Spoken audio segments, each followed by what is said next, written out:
Hi hello friends, welcome back to our channel. எல்லோரும் எப்படி இருக்கீங்க? நல்லா இருக்கீங்களா? நம்ம பார்த்தீங்கன்னா வெக்கேஷன் லீவுக்காக நம்மளுடைய சொந்த ஊருக்கு தான் வந்திருக்கோம். நான் வரும்போதே பார்த்தீங்கன்னா எங்கள் குவைத்து தினாரை பார்த்தீங்கன்னா நான் வந்து குவைத் ஏர்போர்ட்லேயே மாற்றாத, சரி சென்னை ஏர்போர்ட்டில் வந்து மாற்றிக்கலாம் அப்படின்னு சொல்லிட்டு நான் வந்துட்டேன். வந்ததுக்கு இன்னொரு காரணம் என்ன அப்படின்னு பார்த்தீங்கன்னா, பிஃபோராகவே போர்டிங்க்கு போயாச்சு, முன்னாடியே போர்டிங்க்கு போயாச்சு. ஆனால் போர்டிங்கில்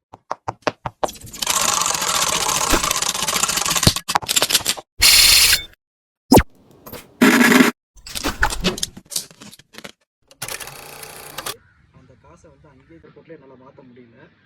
அதனால் பார்த்தீங்கன்னா எனக்கு சென்னை ஏர்போர்ட் வந்ததுனால எனக்கு எவ்வளோ லாஸ் அப்படின்னு பார்த்தீங்கன்னா கிட்டத்தட்ட ஒரு 2500 3,500 வரையும் எனக்கு லாஸு. ஏன் அப்படின்னு கேட்டிங்கன்னா, நம்ம குவைத்தில் கிடைக்கிற சேம் அதே ரேட்டு பார்த்தீங்கன்னா நம்ம சென்னை ஏர்போர்ட்டில் கிடைக்காது. நீங்கள் யாரும் இதுக்கு முன்னாடி இந்த மாதிரி எதுவும் தினார் மாற்றி உங்கள் யாருக்கும் இந்த மாதிரி இன்சிடென்ட்ஸ் நடந்திருக்கா அப்படின்றத மறக்காமல் கமெண்டில் சொல்லுங்கள், மற்றவங்க எல்லோரும் தெரிஞ்சுப்பாங்க. இந்த இன்சிடென்ட் பார்த்தீங்கன்னா எனக்கு நடந்தது. நான் இங்கேருந்து சென்னையில் மாற்றிக்கலாம் அப்படின்னு சொல்லிட்டு கிளம்பி வந்துட்டேன். வந்ததுமே பார்த்தீங்கன்னா சென்னையில் ஏர்போர்ட்டில் உள்ளே போய் பார்த்தேன். உள்ளே பார்த்தீங்கன்னா ரேட்டு பார்த்தீங்கன்னா 270 தான் கொடுத்தாங்க.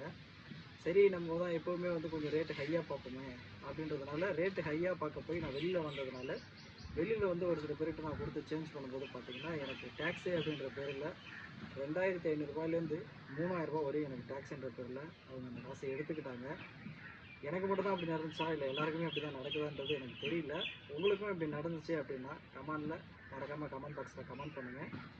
ஸோ நீங்களும் குவைத்து தினாரை நீங்கள் மாற்றணும் அப்படின்னு நினைக்கிறவங்க மோஸ்ட்லி குவைத்து உள்ளாரே பார்த்தீங்கன்னா மாற்றி உங்களுடைய அக்கௌண்ட்டுக்கு ட்ரான்சாக்ஷன் பண்ணிவிட்டு அதுக்கப்புறமா நம்ம ஊருக்கு வரவங்க வந்துடுங்க. ஏன்னா எனக்கு நடந்தது வேறு யாருக்கும் நடக்கக்கூடாது அப்படின்னு சொல்லிட்டு நான் இந்த வீடியோவை போடுறேன். நம்ம ஊருக்கு கிளம்ப போகிறோம் அப்படின்னு பார்த்தீங்கன்னா ஒரு விதமான சந்தோஷமாகவும் இருக்கும், ஒரு பக்கம் பார்த்தீங்கன்னா சின்னதாக டென்ஷனாகவும் இருக்கும்.